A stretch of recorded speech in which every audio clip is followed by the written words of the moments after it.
আজকে প্রথমবারের মতো স্যাটেলাইট ইন্টারনেটের যুগে প্রবেশ করলাম এবং ফেব্রুয়ারি 2025-এ বাংলাদেশে স্যাটেলাইট ইন্টারনেটের কোনো গাইডলাইন ছিল না।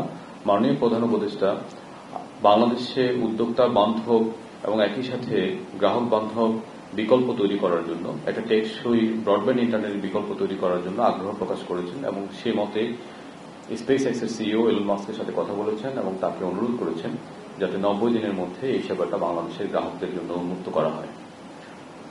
মাননীয় প্রধান উপদেষ্টার এই আহ্বানকে সামনে রেখে আমরা বিডা থেকে, বিটিআরসি থেকে এবং ডাক টেলিযোগাযোগ তথ্য প্রযুক্তি মন্ত্রণালয় থেকে এবং মাননীয় প্রধান উপদেষ্টার কার্যালয়ের সবার সার্বিক সহযোগিতায় আমরা মাত্র 3 মাসের মধ্যে একটি এনজিএস নন জিও স্টেশনারি স্যাটেলাইট গাইডলাইন তৈরি করতে সক্ষম হই।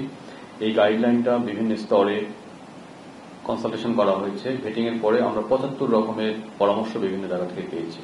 এই পরামর্শগুলো আমলে নিয়ে স্যারের যে ডেডলাইন, এই ডেডলাইনটাকে মিট করে আমরা এনজিএসও গাইডলাইনটা পাস করি এবং এরপর প্রথম আবেদনকারী হিসাবে স্টারলিংক এই এনজিএসও গাইডলাইনের জন্য আবেদন করে। তার আগে স্টারলিংক বিডায় রেজিস্ট্রেশন করে, অর্থাৎ বাংলাদেশের যে আইনি প্রসেসগুলো আছে এই প্রক্রিয়াগুলো পুরোপুরি ফুলফিল করে বিডায় রেজিস্ট্রেশন নিবন্ধন নেয় এবং তারপরে তারা বিটিআরসিতে লাইসেন্সের জন্য আবেদন করে এবং সেটা যথাযথভাবে যে ফি আছে সেই ফি দেয়, ফরেন কারেন্সিতে ফি দেয়, ফি দিয়ে তারা আমাদের কাছ থেকে লাইসেন্স পায়।